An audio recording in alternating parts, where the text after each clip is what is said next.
histoires d'horreur du rock. Fait que je vais peut-être ajouter une couple d'images au montage. Fait que Mario Bélanger, Hey, salut. la rockstar de l'humour. Pour moi, t'es un peu une légende. T'es un peu le guide, l'inspiration de beaucoup d'humoristes de la relève, je pense. Je sais pas, hein, T'as été un prof pour beaucoup, en tout cas, dont Ouais, moi. ouais. Puis ça remonte à même avant que je prenne des cours de soir à l'école de l'humour, parce que t'étais mon prof dans 2 cours de soir. J'avais pris exploration humoristique, Ouais. j'avais pris présentation de numéros avec toi puis Richard. Ouais. Puis même, c'est ça, bien avant ça, t'étais venu à mon école secondaire à Gatineau nous donner un atelier avec un exercice à faire, puis j'avais fait un personnage en avant de la classe avec toi, probablement tu t'en rappelles pas. Mais je m'en rappelle, le cours d'après, quand j'étais revenu, ma prof, elle m'avait dit « Toi, tu vas être humoriste, hein, ça paraît. » J'étais comme... J'étais bien content de ça. Fait que oui, c'est ça. Là, je voulais te recevoir.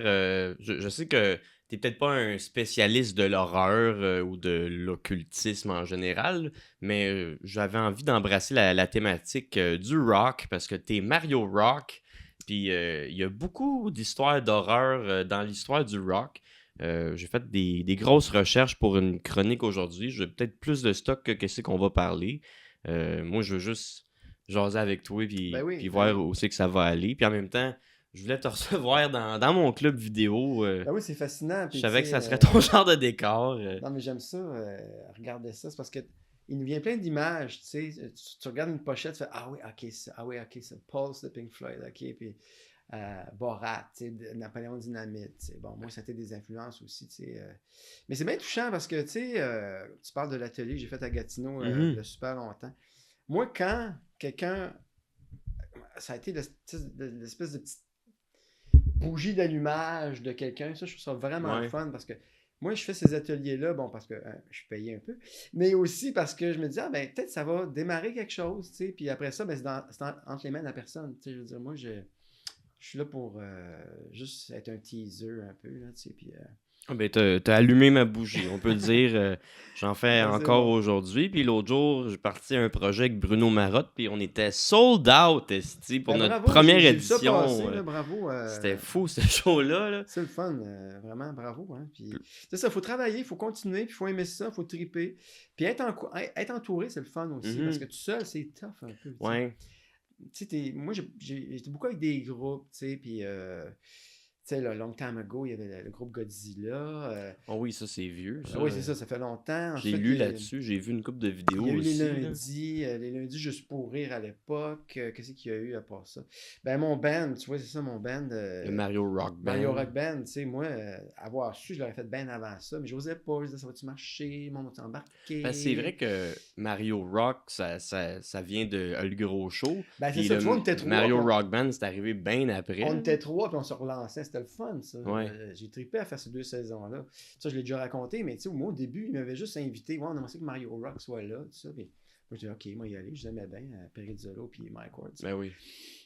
Pour me rendre compte que finalement, il me voulait tous les épisodes, puis même l'autre saison d'après, je faisais partie de la gang, fait que c'était bien le fun.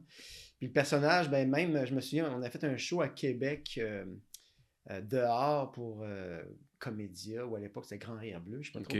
Oui. Puis je me rappelle, Mike Ward m'avait présenté, puis il avait dit le prochain c'est Mario Rock. Il était là avant le gros show. Puis il va être là après le gros show. On me dit qu'il va continuer. Il y avait comme une vision, je sais pas trop. Puis effectivement, moi, le personnage, je le traîne encore parce que je l'aime beaucoup. Tu faisais Mario Rock avant le gros show? Ouais, ok, ça, je le savais pas. Ouais, je le faisais avant. J'ai fait un gala, le premier gala que Louis-José Hood a animé. Okay. J'étais là-dessus, mise en scène de Christian Bégin. Puis, j'ai fait un numéro de lip sync. Puis, tu sais, bon, le monde était comme, qu'est-ce que c'est ça? C'était un numéro de 5 minutes à peu près. Puis, j'avais fait des shows ici là, tu sais. Puis là, ben, à un moment donné, je me suis rendu compte que je savais chanter, tu sais. Fait que là, je me dis, ben, pourquoi je fais pas un band que je chante pour vrai au lieu de faire du lip sync puis du air guitar, tu sais. Fait que, c'est ça, j'ai pris des gens que j'avais eu d'un cours du soir. Je disais, ça te tente-tu? Ah oui, tu joues de la bass, ça, tu joues de la guitare. Ok, bon, on fait-tu un band? Puis là, ben, les gens étaient comme, oui, on va être là-dedans. Tu sais, puis, fait que là, ben, ça a été un long processus, mais je suis content. Tu sais, là, je trouve que j'ai vraiment un bon band. Je trouve vraiment cool. Vous avez sorti des tunes en plus? Là? On a enregistré 3 chansons chez l'ancien bassiste du band, Pierre de la Salle. On a acheté Oui, 3 ça, chansons. il était dans notre groupe de présentation de Je numéros, me pense, semble. oui. C'est ça, Oui, ça se peut. c'est pas le pilote d'avion, ça? Ben, il a travaillé chez c'est-tu Bombardier ou Pratt et Whitney. Effectivement, il était. Ben oui, je m'en rappelle de lui. Mais c'est ça, lui il prenait ce cours-là pour le fun, tu sais. Puis bref, là, c'est ça. Je disais, hey, ben, toi, tu joues de la bass. Oui, j'étais guitariste. Ok, bon. Puis là, il dit, ben, j'ai un studio chez nous. Puis là, ah, ouais, t'as un studio. On va chez eux à Belleuil. C'est comme, ah, ben, ouais, super beau studio. Des vieux micros vintage, des vieux trucs de tape. Il y a tout. Il y a l'affaire nouvelle aussi, évidemment, le tout digital, etc. Là, je vais rouler parce que. Oh, il Mais. rien là, moi, je parle. Mais tout ça pour dire que, c'est ça, anecdote drôle, il me dit, regarde la valise là-bas. Puis je vois une valise noire, tu sais, à peu près grosse comme ça.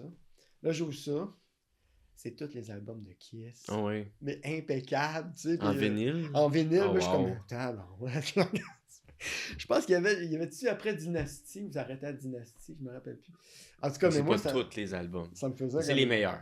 Ben, les premiers, selon moi. Dynasty, ça a été comme, qu'est-ce qui se passe? Ça devient disco, non? Ah, moi, j'adore l'album Dynasty.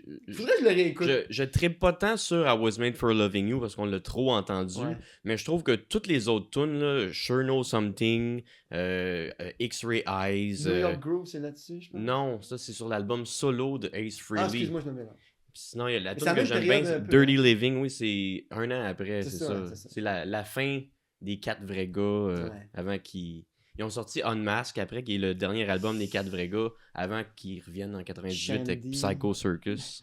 Shandy, je l'adore, cette chanson-là. Mais j'ai réalisé, plus que je vieillis, parce que moi j'adore Kiss, c'est mon band of all time, puis plus que je vieillis, plus que j'aime les chansons quétaines et slow de Kiss. Je sais pas si... Quand j'étais jeune, tu sais, j'ai trippé pas pasteur Shandy, Beth, Name It. Bad, ben pour moi, c'est un classique. Bon, Écoute, ouais. ça sortait tellement nulle part. Là. Quand j'avais acheté Destroyer, moi j'écoutais ça, puis à un moment donné, le violon, je dis wow, attends une seconde, qu'est-ce qui se passe? Puis c'était un peu le quiz de l'époque. Là. Bon, check ça, je te fais écouter, devine c'est quoi? Puis là, le monde, c'est qui? C'est le monde capoté. En tout cas, bref. Mon Dieu, quelle affaire. L'album sous-estimé de Kiss, c'est Music from the Elder. Hey, ça, mon gars, j'ai essayé de l'aimer, là. Ah, moi, je J'ai l'adore. essayé de l'aimer. Je l'ai écouté. Faudrait que je le réécoute. Peut-être que je l'aimerais. La tune Under the Rose, tant qu'à moi, c'est un masterpiece. Là. Hey, tu me challenges. Je pense que je vais le réécouter, Elder. C'est très Parce orchestral, que je c'est l'avais pas acheté. pantoute... Je l'avais acheté, j'aimais la pochette, tout ça, j'aimais qu'il y ait un concept. Mais j'écoutais ça, je dis, mais non, Ça sonne pas comme du Kiss. ouais, Non. tu sais. Je sais pas si c'est Bob Ezrin qui produisait ou. Si Oui. tu veux. En tout cas. Moi, je sais tout sur Kiss. je suis neurodivergent là-dessus. Mais bref, en tout cas, on en reparlera. Là, Eh oui. mais Kiss, c'est sûr. Tu sais, moi, je les ai vus 2 fois. Je les ai vus la Return of Kiss, En 98. je pense. Puis après, Psycho Circus. après, j'ai vu la tournée là, Domino, là, la Revenge, tu sais, en Ok, l'album oui. gris, là. Puis là, il y avait une danseuse qui venait à Take It Off. Là. Ouais, ouais, je l'ai dans Kissology. Le... Take it off! Là, la fille, ben pas à poil, mais elle se déshabille. Ah non, un mais peu, quand tu sais. même, là, c'est pas... Puis, C'est pas le show familial qu'on est habitué. je sais pas s'il le ferait encore aujourd'hui. Une fille qui arrive qui fait un petit mini striptease. Je sais pas, parce que la dernière tournée, c'était beaucoup... ils voulaient mettre le paquet puis faire le show pour toute la famille un peu. Là. Moi, je l'ai vu End of the Road en 2019. Puis on a recommencé la tournée après la pandémie. Fait que j'étais supposé de les revoir. Puis j'avais acheté des billets pour aller voir à Ottawa. On a fait 3 heures de char dans tempête de neige pour se rendre là-bas. 5 minutes avant l'ouverture des portes, le concert est annulé. À cause que Paul Stanley avait la grippe, puis je pense pendant le soundcheck, il a juste fait on sera pas capable de faire le show. En revirant de bord, j'ai braillé dans le char. Ça faisait 1 an j'avais acheté les billets, puis moi puis mon ex, on avait écouté tous les albums en ordre pour se mettre dedans. Oh mon Dieu, ça m'a fait de quoi, là. Au moins, j'avais vu le show en 2019, mais... ouais. Mais apparemment que le dernier show qu'ils ont fait, là... Madison Square Garden. Il y en a 2 nouveaux dans la gang. Ouais. C'est vrai que le beat nouveau, était bon. ils ont été 20 ans dans le band quand même, là. On se comprend. Ils ont été Mais là plus longtemps que les vrais. Apparemment que le beat était bon, puis tu sais... Parce que moi, la tournée que j'ai vue, entre autres Revenge, là... non, l'autre avant, Return of Kiss, là... sais, c'était lent. Là. OK. OK, let's go, là, partez à la locomotive, s'il vous plaît, là, parce qu'au début, j'étais content de les voir, tu sais, là, puis, il y avait un rideau qui tombait, il me semble, là, puis là, ça commence avec Detroit Rock City, il me semble. Ouais. Puis là, j'étais comme, puis là, c'était quand je prenais des pilules, quelque chose de... D'habitude, c'était un petit peu plus rapide, des fois, les versions, là, j'ai trouvé un peu mollo, tu sais, puis... En tout cas, je dirais pas que c'était la fin d'un rêve, mais c'était comme, tu sais, je rêvais de voir Kiss, moi, c'était comme, man, je regardais les pochettes, puis tout. Ben oui. Là, je me disais, OK, bon, je suis adulte, c'est plus pareil, mettons, tu sais, mais bon, en tout cas.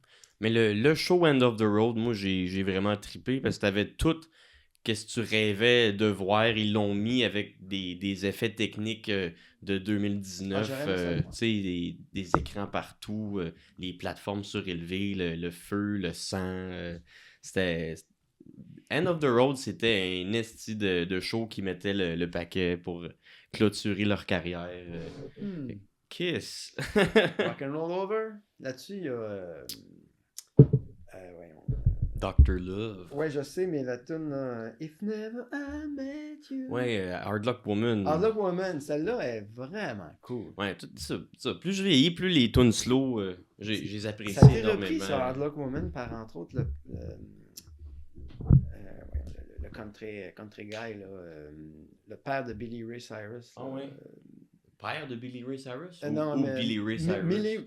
C'est ça, excuse. Le père de Miley Cyrus. C'est ça, c'est un gars qui faisait du country, ça. Ouais. Il avait repris Hard Luck Ça, Woman. je savais pas. Va faire, j'allais checker ça m'intrigue. T'as-tu l'album Kiss My Ass? Oui. C'est bon, ça? Il l'a-tu là-dessus? Il me semble que oui. Ok, peut-être que je l'ai acheté et je l'ai écouté une fois. Fait que... Ah non, mais il y a des bonnes versions là-dessus. Il y a Deuce qui est repris par je sais plus qui, là. Puis en tout cas, bonnes affaires. Anyway. On pourrait parler de Kiss pendant 3 heures. Ah non, mais écoute, moi. Je sais pas si t'avais vu mes comic books aussi. Oh oui, ben, j'en avais, moi, des comic books de même.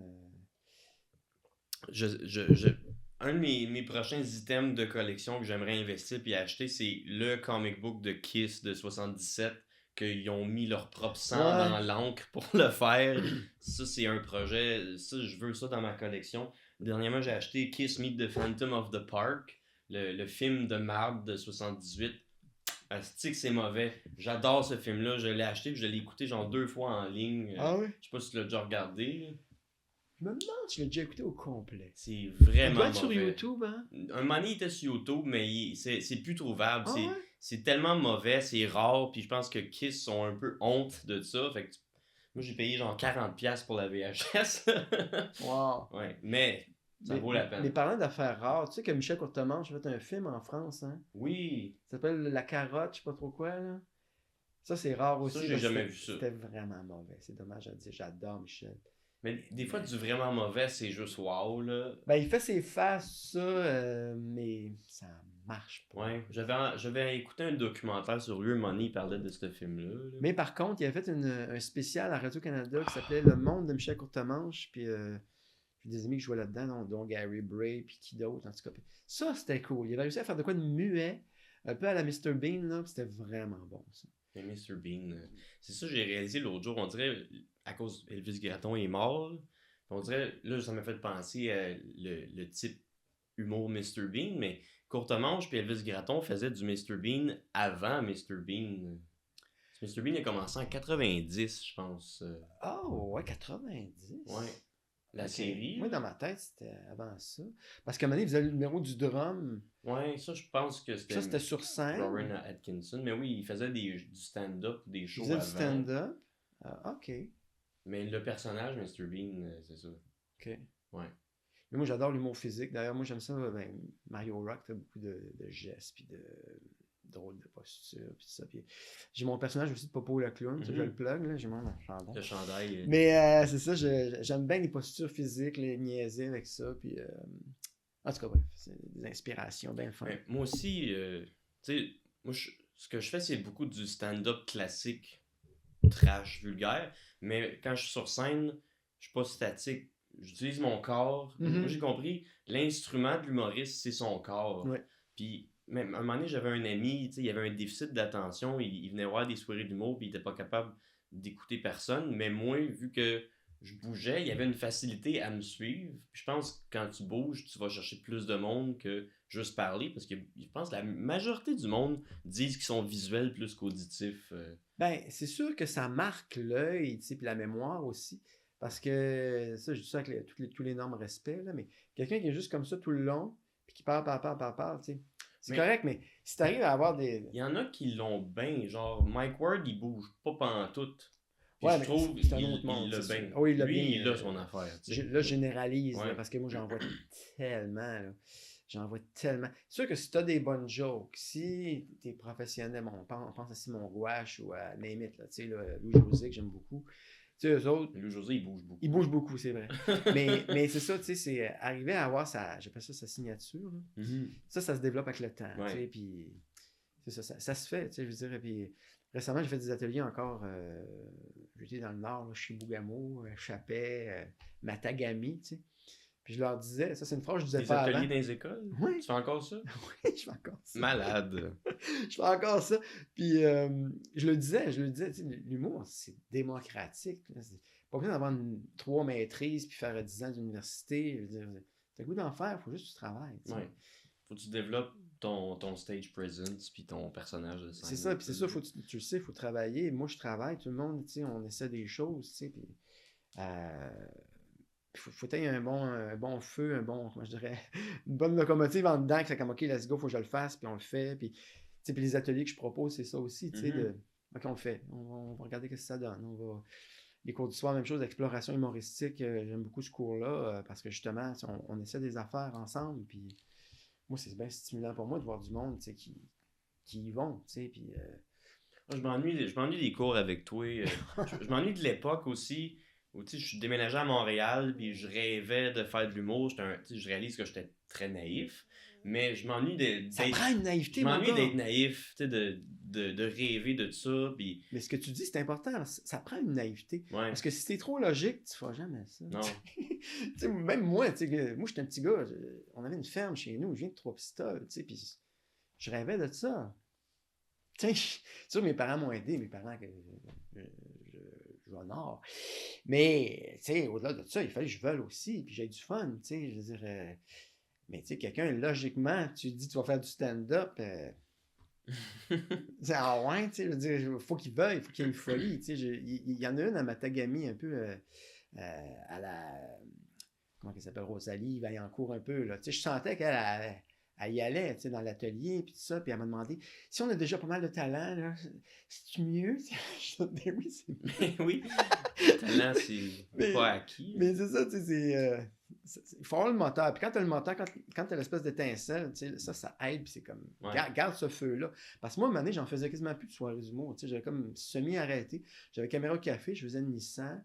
Moi, je me rappelle les annonces du gros bon sens. C'est ça, c'était ça quand tu étais venu à mon école secondaire. Je me rappelle, tu m'avais signé un autographe, tu avais écrit Le gros bon sens. C'est bien drôle que j'ai fait ça, je me rappelle pas. Mais c'est ça, tu sais. C'était beaucoup vu, tu sais, à l'époque. Mais c'est ça, tu sais. Puis ça me tentait moins de faire des soirées. Tu sais, bon, aller faire un bar. Mais c'est pas toujours le fun. Des fois, des fois il y a presque personne. Je le sais. Des fois, t'as du monde, mais ils ont pas payé, puis c'est des clients réguliers, fait qu'ils s'en calissent du show. Ils jouent aux machines à sous, ils jouent au pool. Je sais, mais en même temps, c'est un test d'endurance. Moi, c'est comme ça que je le vois. Mais il faut que tu fasses ces shows-là. Exactement. Puis Rachid Badouri l'avait dit. Lui, Rachid, il avait commencé, là, c'était 4 étoiles, tu sais, bing, bing, bing. Puis là, il s'est dit, il faut que j'aille dans un bar. J'ai jamais fait ça. C'est pas la réalité. Fait que là, il a été dans un bar un peu, puis il a fait OK, comme ça marche. Il a eu comme un petit choc, mais en même temps, bon, il a beaucoup de talent, puis il a continué, puis il continue. Puis... Mais c'est ça, tu sais. Moi, je pense que c'est la vraie affaire, tu sais. Ouais. C'est ça, je voulais dire, faire des galas tout de suite, puis ça marche, c'est pas la réalité. Comme Rachid, il a vécu sur un nuage en partant, tu sais. C'est ça, tu sais, puis c'est correct, tant mieux pour lui, tu sais, mais de vouloir faire les bars après ça, ça va le ramener aux sources, puis je pense qu'on a tous besoin de faire ça. Tu sais, puis...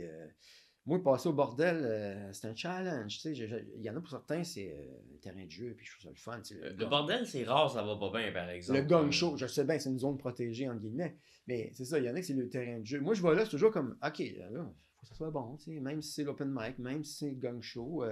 Tu sais, je me mets une pression, là, tu sais. Alors que d'autres places, tu sais, regarde, tu sais, je me mets beaucoup moins de pression, là, tu sais, je veux dire... Mais t'es tout le temps sur la coche. Ah, ben merci. Je suis pas tout le temps. Moi, je me trouve pas tout le temps ça. Avec ton duo Mario Rock, là. Le duo, c'est le fun. Tu sais, je pense que vous nous avez vu à Verdun, là. Ça Ouais, avait bien été. à Verdun, Ça avait où bien été. il y avait le shit show aussi, là, qu'on a fait il y a pas longtemps. Le là. shit show, ben c'est ça. Que la crowd était. Mais toi, t'as réussi à. Ben, ce qui est le fun, c'est qu'on a des tunes. Moi, Ouais. j'aime beaucoup ça. Puis Vincent est le fun, tu sais, mon collègue. Mais c'est ça, ces shows-là, tu sais, j'arrive avec des tunes. Tu sais, là, quand t'as des blagues, là, c'est une autre affaire. Tu sais, si ça rebondit pas, là, faut que tu restes, garde le métronome, puis OK, tu y vas. Mais quand t'as des tunes, puis nous autres, on délire, puis tu sais, bon, tu sais, c'est moins, comment je dirais, à la limite, on a notre petit univers à nous, là, tu sais, puis on embarque le monde là-dedans, là, tu sais, fait que c'est... Mais avoir des jokes, là, ça, c'était une autre affaire, pas des salles, là, même, là. Ouais. Même, on a joué à Sorel, que j'aime bien, d'ailleurs, le pub au Calagan. Puis, les gens écoutaient plus ou moins, mais ils me disaient, nous, on fait notre show, on joue nos tunes, tu sais, puis on rock, puis il y en a qui étaient comme, qu'est-ce que c'est ça? Waouh, je pensais pas que c'était ça. Tu sais, ils ont pogné de quoi, tu sais. Mais bon, c'est ça, on s'amuse, c'est ça le principal. Ben oui. Si t'as pas de fun à faire ce que tu fais, arrête. Je pense que c'est ça, tu sais, puis moi... Si tu le fais pour les autres, arrête aussi, tu sais. Quand on parlait de naïveté tantôt, c'est ça, tu sais, je pense qu'il faut rester naïf un peu, puis dire, OK, je vais aller faire ça, parce que c'est un peu fou en réalité, tu sais. Ben oui. Tu vas voir du monde que tu connais pas, tu veux faire rire du monde, tu sais, Faut que t'aies un vide à quelque part pour chercher de l'amour d'inconnu comme ça, de la reconnaissance. Puis ça, c'est un sujet, c'est drôle que tu m'amènes là-dedans un peu, parce que moi j'ai été beaucoup aimé quand j'étais jeune, tu sais. Ok. Mais faire des shows comme ça, à une époque, là, c'était comme, j'espérais tellement que le monde aime ça, là, c'était comme... Des fois, j'allais voir le monde, puis c'était-tu correct, tu sais, puis t'as-tu aimé ça, puis qu'est-ce que t'as aimé, puis tu sais, c'est comme, tu sais, c'est plus lourd quasiment. Là, je suis beaucoup moins pire, Ouais. là, mais tu sais, c'est comme, à une époque, là, j'étais comme en manque, alors que, tu sais, moi, j'ai pas été rejeté, j'ai pas été enfant battu ou whatever, tu sais, j'imaginais ces gens-là, qui ont vécu des passés vraiment tough. Je me disais, ça peut être encore plus. C'est Janis Joplin, je sais pas toi, elle disait, moi, c'est juste sur scène que je vis, le reste, je vis pas, là, tu sais, c'est comme, OK, Ouais. c'est tough, parce qu'à un moment donné, le public n'est pas toujours là. Ben non. C'est en tout cas. Mais la musique, c'est différent que l'humour. On dirait tu peux jouer de la musique, puis ça fait une ambiance. Faire de l'humour, si le monde n'écoute pas puis il rit pas, c'est plus dur à prendre sur ton ego que de faire un show de musique en ambiance pendant que le monde jase, là, je pense. Je suis d'accord, mais c'est sûr que si tu as, en guillemets, un bon personnage de scène, ça aide aussi. Ouais. Moi, les derniers shows que j'ai fait de stand-up, j'en ai fait un de 1h15, 1h, justement, dans mon patelin à Trois-Pistoles. Puis là, je vais en faire un autre dans le Côte-des-Neiges, de la Maison de la Culture. Là. Ok. Puis, tu te mets un mindset, OK, je fais mon personnage de stand-up. Tu sais, que ça arrive pas, moi j'embarque, puis j'arrive avec une sorte d'énergie un peu. Mettons, personne, moi j'appelle ça le meter du personnage. Là. Mettons, Louis-José Hood, c'est le personnage sur une échelle de 10, mettons 2 ou 3. Mettons, Claude Cress, ça pète à 10, là, Ouais, tu comprends? même 11-12. Ben, moi, Mario, quand je fais du stand-up, j'étais à niveau 4. Mettons, Ok. 3-4, c'est mon personnage de stand-up. Puis évidemment, je fais des tunes un peu, puis je fais du niaisage, puis tu sais, bon, j'essaie de prendre des fois le monde où ils s'attendent pas que je vais arriver, là, tu sais. Mais bref, c'est un peu ça. Tu sais, quand tu as un petit mini-personnage, ça protège. Mais tu sais, j'en vois des fois dans les cours du soir qu'ils n'ont pas développé le personnage, puis je comprends. Là. Ils sont vraiment un peu tout nus, ils arrivent, c'est comme allô? Tu sais, ils ont une conscience de qu'est-ce qu'ils sont.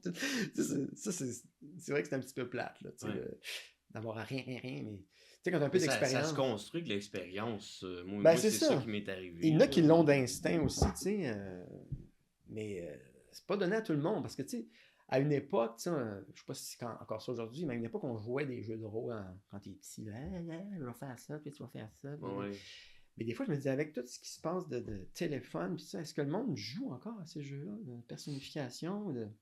Je sais pas, mais tu sais, l'autre jour, je suis juste allé dans un magasin de jouets pour le fun, puis je suis surpris de voir à quel point il y a encore beaucoup de jouets à vendre pour des enfants qui sont dans la grosse technologie aujourd'hui. Ouais. Peut-être qu'ils aiment le... Peut-être c'est les parents aussi qui sont là, ouais, je vois que ça a de l'air nice, moi j'aurais aimé savoir ça. Mais ce qui me fait rire, c'est mettons comme le Lego. Nous autres, on a un sac de Lego, là, on faisait toutes sortes d'affaires avec ça, des bâtisses. Ça. Là, c'est comme, OK, c'est le château d'Harry Potter en Lego. Ouais. Il n'y a plus Bon, d'imagination. ben, ok, on fait le château. Ok, ça, c'est le Titanic. Tu sais, puis c'est correct aussi, là, mais man, moi, vends-moi juste des blocs, tu sais, puis je vais niaiser avec Je vais ça. Mais construire ce que j'ai envie de moi, construire. j'étais un rétro un peu, on va le dire, mais bref. Mais c'est. Moi aussi, je suis comme toi pour ça. Là. Je sais pas, tu sais, c'est comme on te prend par la main solidement, là. C'est comme, j'ai vu tantôt, c'est quoi, ça, Star Wars avec Yoda en Lego, tu fais comme, ok, fine, on va faire Yoda, tu sais, mais... je sais pas. Anyway. Mais tu sais, pour le monde qui tripe culture pop rétro, c'est comme moi j'aime les figurines. Il y en a qui aiment ça, les Lego d'Harry Potter ou de Je Star comprends. Wars. Fait que... Puis tantôt, j'ai vu une figurine de City Walk de Monty Python, je sais pas si ça Ok, dit quelque chose. ben oui. C'est le bonhomme Lego, mais City Walk. City Walk, ah oui, oui, oui, Tu sais, oui. c'est des marches bizarres, Oui. là, c'est le grand le John Cleese qui s'appelle. Puis tu vois, c'est le bonhomme Lego, mais en John Cleese. On est rendu là. Mais c'est quand même le fun. Là. Mais il n'y a plus rien qui n'existe plus aujourd'hui, j'ai l'impression. Là. Tout s'est fait. Puis le monde, on ne sait plus quoi faire. Là. Mais dans le fond, tu t'es un petit peu identifié comme la rockstar du milieu de l'humour. Ou en tout cas, moi, je t'identifie comme ça. Est-ce que tu as toujours été dans le rock? Ben moi, pour faire une genèse rapide, moi, je suis né avec la radio AM. OK. Bonjour! Je suis né avec la radio AM. Fait que là, ben, c'était les Michel Richard, tu sais, les beaux dommages commençaient. Puis là, whoop, on a eu un système de son. Le système de son est en bas. Là, mes parents voulaient acheter Michel Richard, justement, puis ces affaires-là. Là, le système de son est monté dans la chambre. Là, ça a changé, là, tu sais. Parce que mon frère qui était plus vieux, qui est décédé aujourd'hui. Okay. Mais lui, il m'a initié à Led Zeppelin, il m'a initié à le mouvement progressif aussi, Gentle Giant, etc. Tu sais, bon, Genesis. Fait que moi, j'aimais bien Pag aussi, qui était bien hot à l'époque. Quand on a mis l'aiguille sur l'album Autre chose, c'était comme, OK, là, il se passe de quoi? Tu sais, j'ai eu des chocs de même. Quand j'ai mis l'aiguille sur le premier disque de Van Halen, OK, là, j'écoute quelque chose, moi, là, tu sais. Fait que ça a été de révélation en révélation, tu sais. Puis évidemment, moi, le volet québécois était là, mais tu sais, quand t'es ado, tu veux choquer. Puis, le Québécois, c'est poche. J'écoutais Kiss, puis Queen, puis ces affaires-là. Mais bref, après, je suis revenu au Québécois, parce que je me suis rendu compte qu'il y a une grande richesse là, pareil. Puis il y en a eu du rock québécois quand même très bon. Offenbach, tu sais, moi, je les ai vus en show. Plume, écoute. Mais ça, je me rappelle encore de mon frère. J'avais montré l'album Alive 2 de Kiss. Puis là, tu vois Jane Simon avec le sang. Puis là, il dit, ah, lui, c'est un malade mental. Quand il a dit ça, moi, j'étais comme, yeah. Tu sais, parce que tu veux déplaire, puis tu veux choquer, puis tout ça. Mais Alive 2, c'est pas mon meilleur. J'aime mieux Alive 1. Moi, je pense que j'aime plus Alive 2. Ah ouais? Il y a des chansons. Je trouve que le son de la foule est trop fort. Ouais, mais il y a des chansons qui ont fait sur cet album-là, qui sont juste sur cet album-là.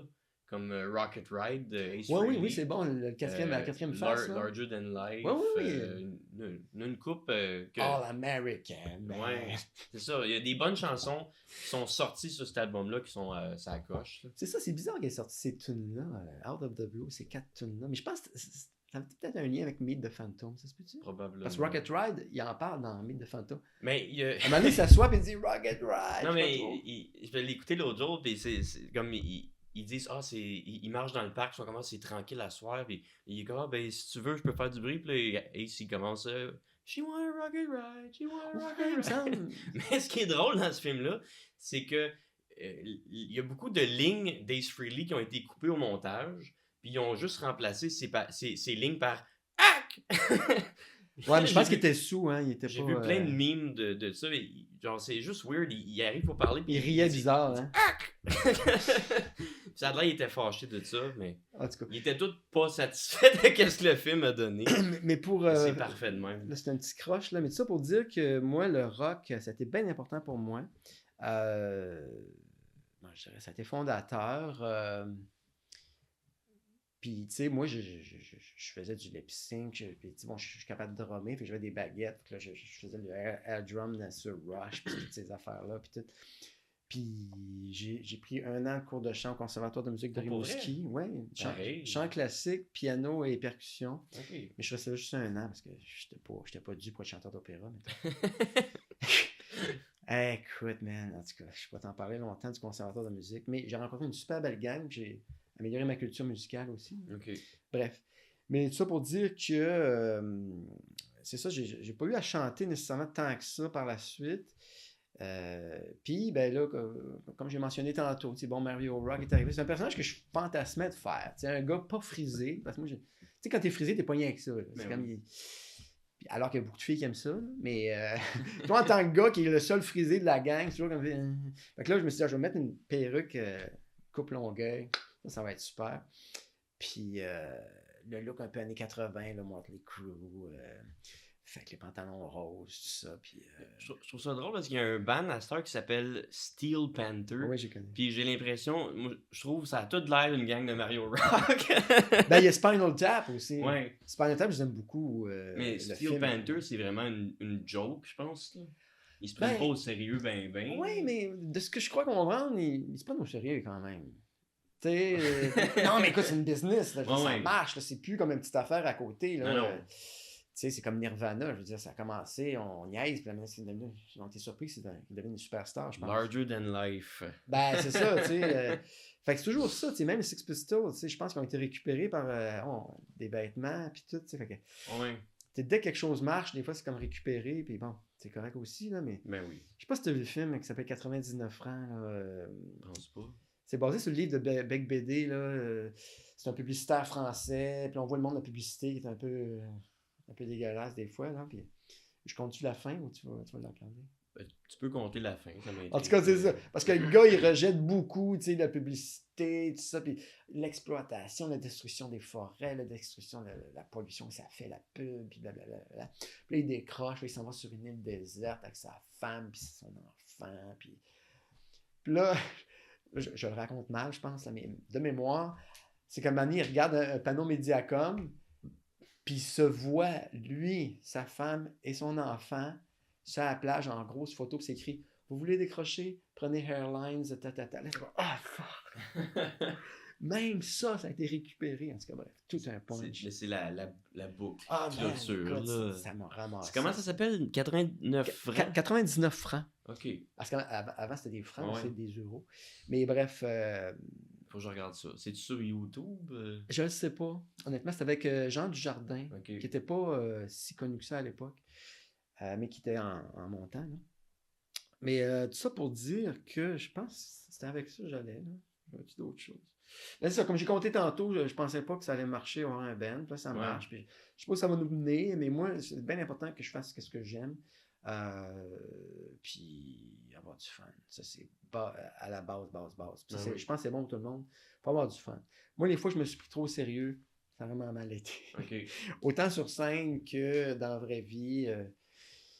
C'est tough des fois de voir ça comme une game, comme un jeu, mais ça aide, je pense. Je suis assez d'accord. Mais il faut voir comment on joue. Là. On joue sur scène, c'est ça qu'on dit aussi. Fait que ça reste que c'est un jeu. Là. Je pense que oui. En tout cas. C'est un jeu que tu joues avec le public. Là. Ouais, tu sais, puis ce que tu vas donner, en général, ça va être bien reçu, tu sais, je veux dire, c'est pas mal un miroir aussi, tu sais. Tu vois que la personne, elle travaille, voyons, ça n'a pas l'air d'avoir de fun, tu sais. Tu vois qu'elle a du fun, c'est quand... Là, tout de suite, c'est quand... C'est ça que j'ai remarqué. Souvent, si tu as du fun à jouer, peu importe ton texte, le public a du fun à te regarder, il a du fun à t'écouter. Je pense que oui, tu sais. C'est contagieux, le fun. Tu sais, moi, j'avais un personnage à l'époque qui s'appelait JP, je sais pas si ça dit quelque chose, là, long time ago. Puis j'étais un animateur jeunesse, là, puis j'ai des chroniques, puis tout ça, puis c'est tellement... Tu sais, ça reflétait aussi la naïveté qu'on parlait de tantôt, de « Hey, salut la gang! » Le monde aimait ça, parce que justement, c'était comme une espèce de sourire d'en face, tu sais, puis ça, le monde en a besoin. Tu sais, moi, le personnage de Caméra Café, il y en a qui m'en reparlent encore, tu sais. Ouais, mais moi, c'est de même, je pense que l'espèce je t'ai connu quand j'étais petit, je te voyais dans Caméra Café. C'est ça, tu sais, puis c'était une espèce de petit Jack in the Box, là, qui sort, puis que... Piou comme une flèche. Ben, c'est ça, écoute, j'ai tellement aimé faire ça, là, en tout cas. Fait que, c'est ça. Je t'ai fait une longue... Mais non, c'est chill. Moi, je me suis préparé une grosse chronique. Les histoires d'horreur du rock. Parce que mon podcast, à la base, on parle d'horreur, de paranormal et de meurtre. Je sais que t'es pas le spécialiste en horreur, mais il y a quand même un gros parallèle à faire entre l'horreur et le rock. Puis si on regarde ton personnage de Mario Rock, la plus grosse horreur, c'est son shaft, je pense. Ben, c'est drôle parce que ça, écoute, Comment je dirais? À l'époque, quand j'ai fait ça, je faisais ça pour niaiser, là, tu comprends? Puis là, tu vois, bon, je le traîne depuis tout le temps, là, tu sais. Puis là, Ton shaft?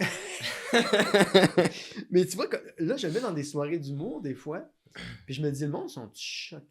Dis-tu, qu'est-ce que c'est ça? Puis pourquoi? Tu sais, le monde qui Il me faut connaisse pas, là. choquer. Parce que moi je pense pas que je suis vulgaire, tu sais. Surtout pas en Mario Rock, tu sais. Plus des tunes absurdes, tu sais, puis bon. Mais là, tu sais, c'est que, OK, j'ai quoi cette affaire-là? Puis tu sais, bon, on a participé à un concours à Québec, je fais une histoire courte, là, mais c'est le Festival des films de Québec. OK. Puis là, il fallait faire de la musique sur un extrait de Elvis Gratton, tu sais. Puis, en tout cas, c'est une longue histoire, mais j'arrivais avec Mario Rock, puis je me disais, ah mon, tu sais, zéro intro, c'est quoi cette affaire-là? C'est qui vient me voir, tu sais? Anyway, fait que, mais c'est ça, oui, Mario Rock, tout un shaft. C'est comme sa signature, tu sais. Bien sûr. Fait que les histoires d'horreur du rock, tantôt t'as mentionné que t'aimais beaucoup Led Zeppelin. Ah oui, il y en a une tonne à propos d'eux autres, là, Hey, c'est sûr. j'ai fait des recherches, là, il y en a en esti des histoires. Ben, c'est une grosse histoire d'horreur, Led Zeppelin. Il y a comme une grosse malédiction qui a suivi dans leur carrière. Ben, Robert Plant, son fils est mort, hein, je Ouais, pense. ben ça fait partie de la malédiction. Mais Robert Plant, il est arrivé comme bang, bang, bang, ben les affaires, un après l'autre. Puis ça remonte à, dans le fond, genre, un A, un B. Bon, on va commencer. J'ai trop pris de notes pour les apprendre par cœur. Non, mais c'est correct. Fait que je vais peut-être lire un peu. Je vais essayer Ben oui, de te vas-y. regarder en même temps. Fait que Led Zeppelin, l'incident de l'album Led Zeppelin 4. Beaucoup de monde qui pense que l'album Led Zeppelin 4, ou aussi connu comme Untitled Album, serait un album maudit. Avec Stairway to Heaven, là? Oui, c'est ça. La tune la plus spirituelle de Led Zeppelin. Ben, cet album-là est entouré de mystères, notamment à cause de la fameuse chanson Stairway to Heaven. Certains fans et journalistes croient que des forces occultes étaient en jeu lors de l'enregistrement de cet album-là. Il y a plusieurs événements étranges qui se sont produits autour du groupe pendant cette période-là, comme des décès inexpliqués de certains membres de leur entourage. L'album Led Zeppelin 4 ou Untitled est un des plus célèbres et influents de l'histoire du rock, mais il est aussi au cœur de nombreuses légendes occultes mystérieuses. Les rumeurs sont principalement alimentées par la nature mystique des paroles, les 4 symboles présentés sur le vinyle qui représentent chacun des membres, puis des événements étranges qui entourent la production et la carrière du groupe à cette époque-là et dans les années qui ont suivi. Voici quelques aspects intéressants à propos de cette légende. Fait que, premièrement, la couverture de l'album et les 4 symboles. Une des choses les plus mystérieuses, c'est la couverture. Je vais mettre une image au montage, probablement que tu l'as déjà en tête. Ben oui. Qui représente un vieil homme portant des fardeaux sur son dos dans un cadre simple, avec aucun nom du groupe écrit sur la couverture. Un choix qui reflète un petit peu, mais ça en dit long parce que ça s'agit d'un gros contraste frappant, contrairement aux albums précédents du groupe qui étaient souvent visuellement plus explicites. Derrière cette image apparemment banale se cache un symbolisme occulte. Sur le vinyle, on voit, c'est ça, les 4 symboles mystérieux, un sigil chaque symbole représenterait un membre du groupe et un emblème personnel qui représente les croyances ou la philosophie de chacun. Puis le plus mystérieux, c'est le symbole de Jimmy Page, qui est le symbole du Zozo, Z-O-S-O, qui était interprété par certains comme étant lié à l'alchimie, la magie noire, le mysticisme, bien qu'il n'ait jamais été expliqué clairement par lui-même. Beaucoup ont spéculé sur la connexion avec l'occultisme, notamment avec l'idée qu'il s'agit d'un ancien symbole mystique, même si Jimmy Page a maintenu qu'il s'agissait seulement d'un dessin personnel sans signification profonde. Personnel. C'est pas lui qui a dessiné ça. Toi, tu penses que ça existait avant? Parce que j'ai fait des recherches. Ben, Moi, cool. j'étudie beaucoup la goétie, la démonologie, puis ce symbole-là, je ne l'ai pas trouvé nulle Non. part, mais le zozo, c'est un démon, par exemple. Moi, je pensais que c'était égyptien, moi, genre. Ça se peut que ça remonte à ça. Mais tu regarderas clairement, je vais mettre une image au montage, le symbole du zozo, à cette heure, je suis plus capable de ne pas le voir, mais ça a vraiment l'air d'une face de démon. On voit comme les deux yeux, le petit nez, la bouche avec le côté puis l'oreille. Je sais pas si tu le visualises Oh, un je le peu. visualise, Là. mais ça fait longtemps que j'ai vu ça, là, mais... Puis c'est ça, le zozo, ça serait. C'est un symbole. Puis le zozo, du monde pense que c'est le démon du Ouija. Il y a d'autres affaires, pas rapport avec Led Zeppelin, qui parlent de zozo comme le démon raffilié au Ouija. Ok. C'est ça, c'est une des rumeurs les plus fascinantes qui entourent Led Zeppelin, leur mythologie, le zozo et le symbole personnel de Jimmy Page qui a utilisé sur le vinyle de Led Zeppelin 4. Cette image-là a été interprétée de diverses manières par les fans, les chercheurs de phénomènes paranormaux, dont certains croient qu'il pourrait être lié à un démon ou à des forces surnaturelles. Voici les détails de cette légende qui ont présumé avec le Ouija et le zozo. Le symbole du zozo. C'est un des 4 symboles mystérieux qui apparaît sur Led Zeppelin 4. Chaque membre du groupe a un symbole qui le représente. Celui de Jimmy Page est devenu le plus célèbre et le plus mystérieux. Il a largement spéculé que le symbole avait des racines dans l'alchimie, un domaine qui a beaucoup influencé Jimmy Page parce que Page... Il n'y a pas de consensus clair sur ce qui représente exactement le symbole, mais beaucoup pensent que c'est lié à des caractères ésotériques, un sigil magique, un symbole utilisé dans des pratiques occultes, peut-être même que ça remonte à l'Égypte antique. Mais c'est vrai que ça ressemble à un hiéroglyphe. Là. Ouais, ben c'est drôle parce que tu parles d'alchimie. T'as-tu connu le comte de Saint-Germain, toi? Oui, oui, Apparemment qu'il était alchimiste, lui. oui. Puis ça me fascine beaucoup parce que j'avais un disque compact, moi, du comte de Saint-Germain qui parle. Puis c'était comme une copie d'un vinyle. Mais ça. c'est-tu lui pour vrai? Parce que Ouais. je sais, ils l'ont trouvé pour vrai, c'est pas juste un personnage mythique comme Jésus, le comte de Non, mais Saint-Germain. sur YouTube, il y a un reportage sur lui, on le voit. Là. Ah ouais. Il est sorti avec Dalida pendant un bout de temps. Puis il y en a beaucoup qui disent que c'est un alchimiste puis qu'il est comme immortel parce qu'il a trouvé la pierre philosophale. Exactement. Puis, Il disait qu'il avait vécu, je sais pas moi, des centaines d'années. Puis la légende dit qu'il s'est suicidé. il y en a qui pensent. Moi, j'avais entendu D'après dire moi- qu'il serait isolé à quelque part dans un manoir où il pratique l'occultisme savoir, puis là, la magie. On va savoir, je sais pas. Mais tu sais, c'est juste des grosses légendes. Mais oui, ça serait un des plus grands alchimistes, le comte de Saint-Germain. C'est vrai que tu écoutes ça, c'est vraiment spécial parce que, écoute, il parle, là, puis c'est long, là, puis ça finit. Puis là, maintenant, il parle de Lagartha, supposément une ville qui est dans le centre de la Terre. Puis, Ok. T'as dit quelque chose de Lagartha? Non. En tout cas, apparemment que c'est dans le centre de la Terre, tout un monde qui existe. Ben, comme Jules Verne, là, le voyage au centre de la Terre. Là. Bon, certains disent qu'il y a de quoi dans le centre de la Terre. Bon, c'est vrai, c'est pas vrai, ou c'est juste de la roche en ébullition, je sais pas trop. Mais écoute, je connais rien là-dedans. Moi, je parle, j'ai théorisé.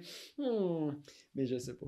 Mais non, mais c'est ça. On n'est pas des experts, mais toutes les histoires d'horreur qui ont rapport avec le rock ou les légendes d'ésotérisme, la ligne est toujours mince. Moi, c'est Entre drôle, mais, réalité, fiction, le show puis la drogue. mais tu parles de l'album. Mais moi, c'est House of the Holy que j'ai beaucoup aimé. Moi. Ok. Ça, mon frère écoutait ça beaucoup. Puis c'est un album que j'ai plus aimé que. Led cet Zeppelin album-là. 4. Ouais, Ok. Led Zeppelin 4, ça a beaucoup joué aussi, le Stairway to Heaven, c'est quand même. Ouais. Quand ça part à chambre, là, c'est comme, ok, on va faire d'autres choses, là, tu sais. Parce que ça a trop joué, je pense. Ça a trop joué parce que c'est une invocation à Zozo, puis Pas savoir. il y a une puissance qui fait que ça arrêtera jamais de jouer. Je pense que ça dépend des personnes, mais tu sais, bon.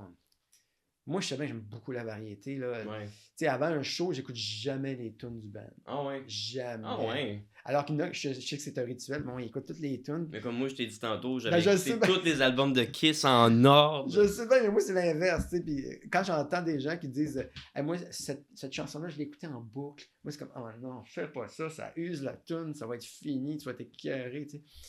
Fait que moi, c'est ça. Clenche une tune, je l'aime. Après ça, j'y reviens, genre, après un bon bout de temps, tu sais, j'y Ok. reviens. Mais tu sais, l'écouter 4 fois de suite, j'ai jamais ça Ouais. de ma vie. Mais c'est vrai que Stairway to Heaven, c'est rare que je vais choisir d'écouter Non, moi, jamais, Stairway jamais, to Heaven. jamais, Des jamais. fois, je vais mettre de la musique puis ça va jouer Jamais. en shuffle, là, mais... Je suis plus capable, j'ai trop entendu. Mais c'est vraiment un chef-d'œuvre quand même, là. On peut pas lui enlever ça. Pour là. l'époque, oui, parce qu'il y avait des variations de ton, un peu comme Bohemian Rhapsody, là. Moi, quand j'ai écouté ça, Bohemian Rhapsody, c'est comme, Ouais. OK, wow, tu sais, je pensais que j'étais le seul dans ma chambre à écouter ça. Il y avait une tonne de monde qui écoutait ça en même temps que moi, genre. Mais ça, c'était des beaux morceaux, puis, tu sais, bon, c'était révolutionnaire à l'époque, là, tu sais. Ben oui. En tout cas, fin de la parenthèse. Fait que- je sais plus où je t'ai rendu. l'association, je pense que je t'ai rendu là.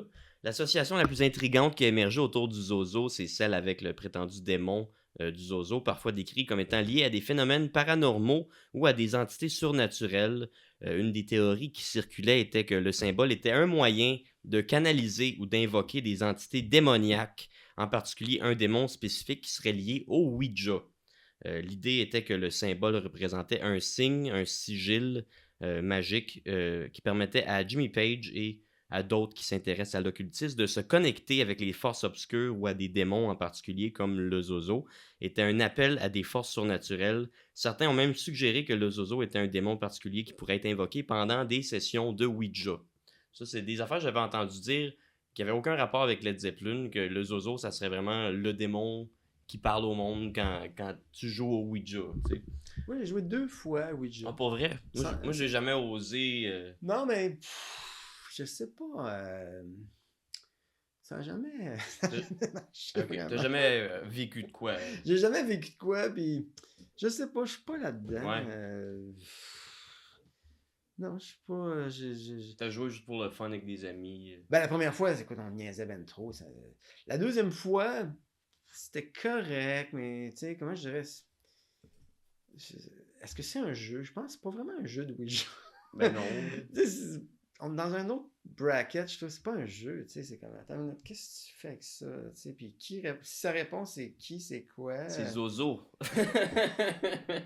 Zozo, c'est drôle, c'est pas le nom du chien dans Wizard of Oz? Ah, c'est Toto! Ah, excuse-moi, Toto. Mais Zozo, ça me dit quelque chose. Qui s'appelle Zozo? C'est pas le... Ah, c'est le oiseau dans Cornemuse.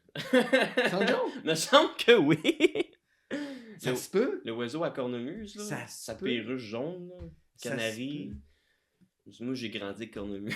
mais 2020, ça fait ça aussi un peu, non? Oui. 2020. C'est vrai. C'est vrai. Puis c'était une année monstrueuse, on peut se le dire. Fait que le Ouija est un outil de divination que beaucoup croient capable de permettre aux esprits de communiquer avec le monde des vivants. L'outil est souvent associé à l'occultisme, au surnaturel. Jimmy Page lui-même était un passionné d'occultisme et était très fasciné par Aleister Crowley, que j'en ai aussi beaucoup à dire sur lui, qui est tout un personnage. Je sais pas si tu connais un peu le personnage. Ozzy a fait une toune. Ouais, mais Aleister Crowley, c'était un peu le dernier des mages noirs. Il a consacré sa vie à l'occultisme, puis c'était une rockstar avant que le mode de vie rockstar existe. Il faisait pas de musique. Non, mais il était un débauché sur la drogue, les alcools, puis il faisait... Il a créé la religion du Téléma, qui est un peu le système de magie qui a inspiré Gerald Gardner, qui a créé le Wicca, puis qui a inspiré Anton LaVey, qui a créé l'église de Satan. Mais... Il y avait pas une légende qui disait que sur l'album Sgt. Pepper, sa face était... Oui, mais on voit... Aleister Crowley, il est sur l'album Sgt. Pepper. Hein? Puis il y a un album de Led Zeppelin où sur le vinyle, c'est écrit Do What Thou Wilt, qui était la devise du Téléma, dans le fond. Do What Thou Wilt, that's the whole of the law. Puis c'est une figure qui a inspiré tous les artistes modernes, les Beatles, Black Sabbath, les Red Hot Led Chili Zeppelin. Pepper, ils ont enregistré là, il me semble, ça se peut-tu? Ça se peut, mais la maison d'Aleister Crowley, où il faisait ses rituels, il faisait du sex magic, des rituels d'orgie. Et sa maison a été achetée par Jimmy Page, justement, puis c'est là qu'il y a plein de malédictions après ça qui est arrivé dans la vie de Led Zeppelin. Paye. Mais là, c'est ça. Ouais, là, je parlais d'Aleister Crowley. C'est un occultiste célèbre qui a renforcé cette image de Page comme étant quelqu'un qui cherche à explorer les forces mystérieuses, y compris par des pratiques comme le Ouija. Les rumeurs d'un lien entre le Zozo et un démon du Ouija viennent en partie de la spéculation des fans, mais aussi de l'atmosphère qui entourait la musique et l'image du groupe. À l'époque, le mysticisme baignait dans leur musique, en particulier dans le morceau Stairway to Heaven, où des thèmes occultes sont présents à renforcer l'idée que les membres de Led Zeppelin étaient en quelque sorte en contact avec des forces invisibles et que le Zozo pourrait être l'un de ces canaux qui crée la connexion entre l'invisible et le visible. Là, Stairway to Heaven, les connotations occultes. Déjà, ça, je l'avais pas pris en note, mais j'avais déjà entendu dire, je sais plus si c'était Jimmy Page ou Robert Plant, qui disait qu'il avait écrit Stairway to Heaven comme juste de même parce qu'un ange il aurait murmuré les partitions ou les paroles à l'oreille, puis qu'il a écrit ça genre en une seule soirée.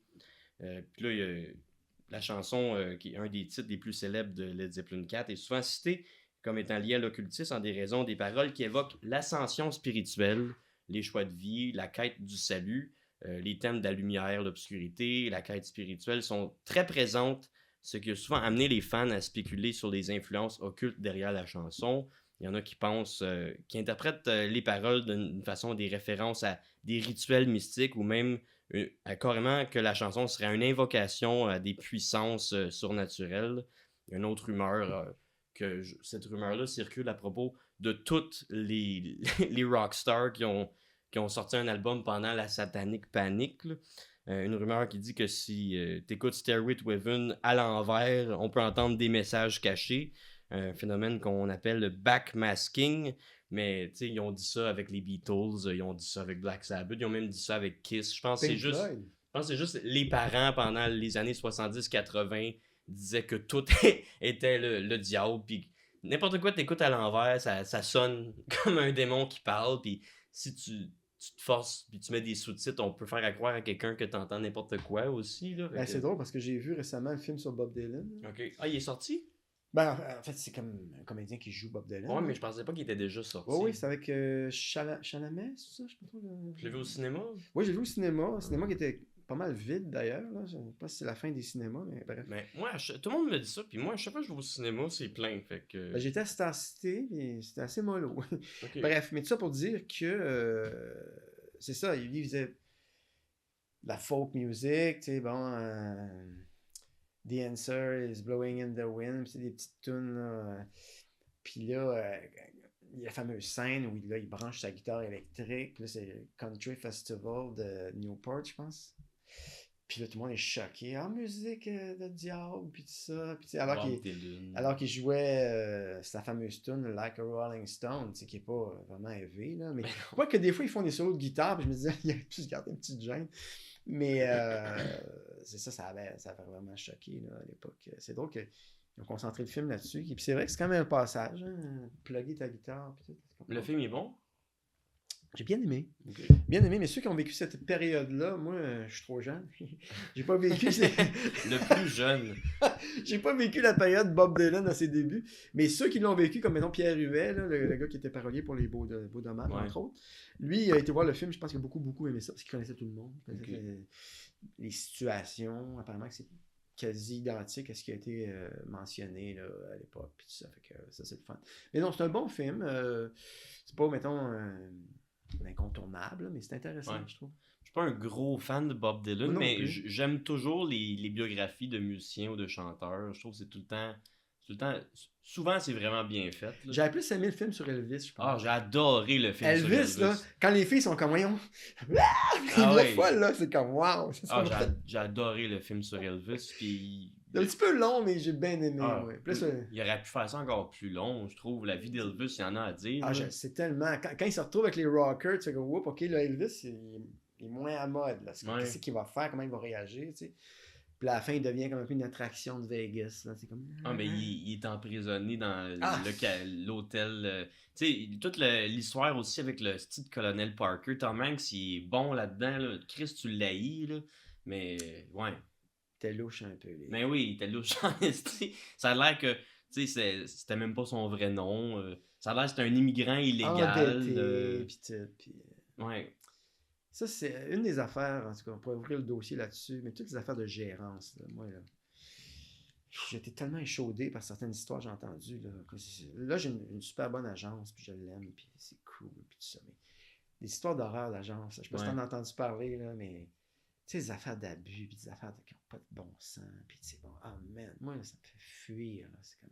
Ouais. Ah, écoute, man, dès que j'entends une petite affaire, je fais, ouais, parce que moi, je suis tellement pleaser, tu sais, avoir signé pour certaines personnes à l'époque, là, je pense que j'aurais tout fait à signer. Là, tu te rends compte que finalement, tu te respectes plus. Tu veux pas vendre ton nom. Machine à cash, tu sais, là, je veux dire, tu sais, Courtemanche, c'est un peu ça qui est arrivé, c'est plate à dire, mais à une époque, là, il a fait un livre là-dessus, d'ailleurs, il en parlait dans son livre, c'est très touchant, tu sais, comme, man, le gars a un talent fou, tu sais.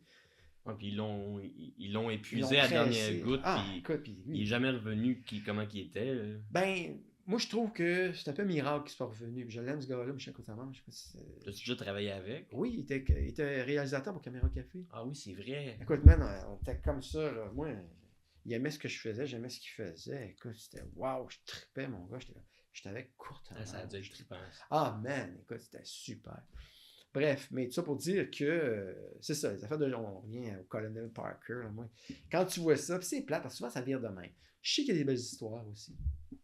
Mais quand ça tourne au vinaigre, là, écoute, parce que je sais qu'il y a des artistes aussi qui sont pas évidents. Ça, il faut le mentionner aussi. Puis là, le gérant ramasse tout en arrière, là, tu sais.